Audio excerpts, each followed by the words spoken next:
FAR menerangkan bahwa dirinya berlatar belakang sebagai musisi. Saudara FAR tidak memahami hukum dan tata kelola pemerintahan daerah. Kepada PT RNB di awal agar PT RNB bisa menyesuaikan nilai penawaran yang mendekati harga HPS. Hal itu melanggar prosedur dalam proses pengadaan barang dan jasa.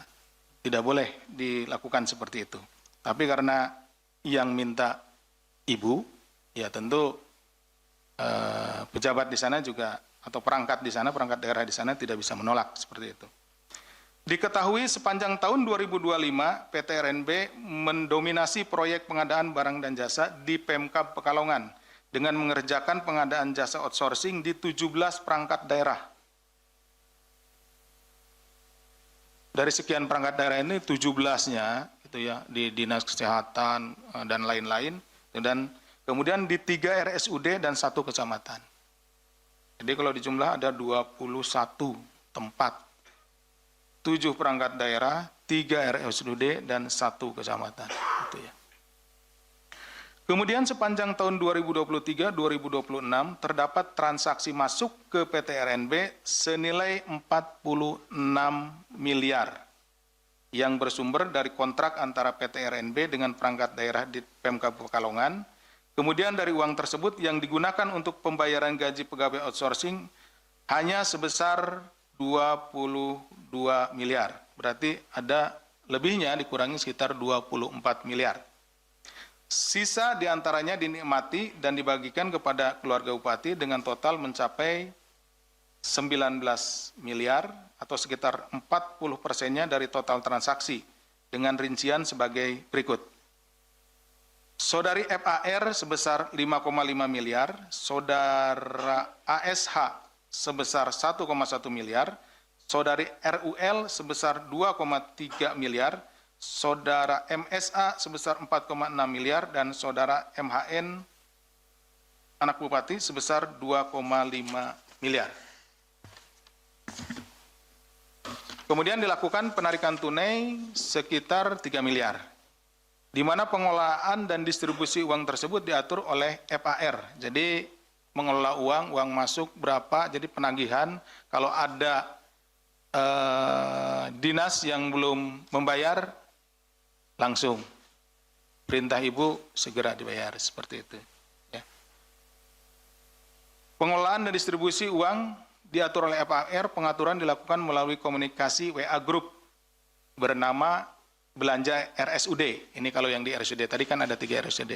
Nah, diatur di situ. Kemudian setiap pengambilan uang untuk bupati, stafnya selalu melaporkan, mendokumentasikan, nanti rekan-rekan akan lihat, dan mengirimkan melalui WA Group tersebut. Penyidik juga masih akan terus menelusuri apakah perusahaan ini juga digunakan untuk melakukan modus yang sama atau modus-modus dalam penerimaan lainnya.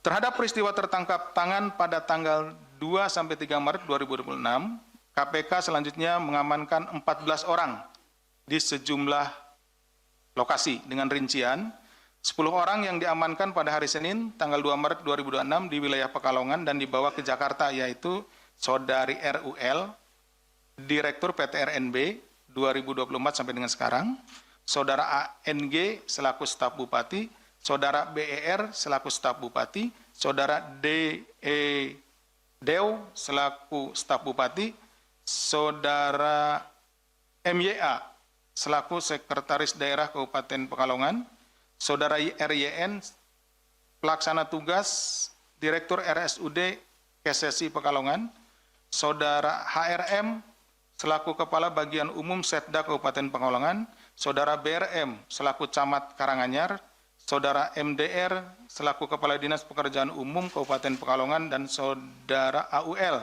selaku ajudan Bupati, 10 orang. Kemudian 3 orang yang diamankan di Semarang pada Selasa 3 Maret 2026 dini hari, yaitu saudari FAR selaku Bupati Pekalongan periode 2021-2026, 2025 dan 2025-2030. Saudari HNI selaku Kabag di Pemkab Pekalongan, yaitu orang kepercayaannya Bupati. Kemudian satu lagi, saudari FIA selaku ajudan Bupati. Ketiga orang tersebut selanjutnya dibawa ke Jakarta untuk dilakukan pemeriksaan. Kemudian satu orang lainnya datang ke kantor KPK setelah dihubungi oleh tim KPK, ya saudara MSA, selaku Direktur PT RNB, sekaligus anak dari Bupati. Ya. Dalam pemeriksaan intensif yang dilakukan, FAR menerangkan bahwa dirinya berlatar belakang sebagai musisi, ya bukan seorang birokrat. Ini yang disampaikan oleh saudari FAR. Serta dengan demikian, saudara FAR tidak memahami hukum dan tata kelola pemerintahan daerah. FAR mengaku urusan teknis birokrasi diserahkan kepada sekretaris daerah, sementara dirinya lebih banyak menjalankan fungsi seremonial di lingkungan Kabupaten Pekalongan. Itu yang disampaikan oleh saudari FAR pada saat memberikan keterangan. Hal ini tentunya bertentangan dengan asas presumptio aures de iure, teori fiksi hukum. Terlebih FAR adalah seorang bupati atau penyelenggara negara selama 2 periode, serta 1 kali menjabat sebagai wakil bupati periode 2011-2016. Sehingga sudah semestinya FAR memahami pelaksanaan prinsip-prinsip good governance pada pemerintah daerah. Sementara ini untuk sekretaris daerah dan sejumlah pihak lainnya menerangkan bahwa telah berulang kali, ya, jadi Pak Sekda dalam keterangannya kepada penyidik menyampaikan bahwa yang bersangkutan beserta, ya, beberapa pihak lainnya telah berulang kali mengingatkan Bupati mengenai potensi adanya konflik kepentingan ketika Bupati membuat atau mendirikan perusahaan PT RNB dan kemudian ikut dalam pengadaan di Kabupaten Pekalongan. Meski demikian, praktik itu tetap saja dilakukan oleh Bupati. Jadi, para pegawai atau pejabat yang ada di lingkungan pemerintah Kabupaten Pekalongan sebetulnya ya sudah mengingatkan kepada Ibu Bupati terkait dengan kemungkinan adanya konflik kepentingan. Tetapi peringatan yang disampaikan tidak diindahkan dan tetap menjalankan sesuai dengan keinginannya. KPK melalui fungsi koordinasi dan supervisi juga telah secara intens memberikan pendampingan kepada pemerintah Kabupaten Pekalongan. Selain itu, tim KPK juga mengamankan barang bukti berupa 1 unit kendaraan milik RUL serta barang bukti elektronik BBE milik pihak-pihak terkait.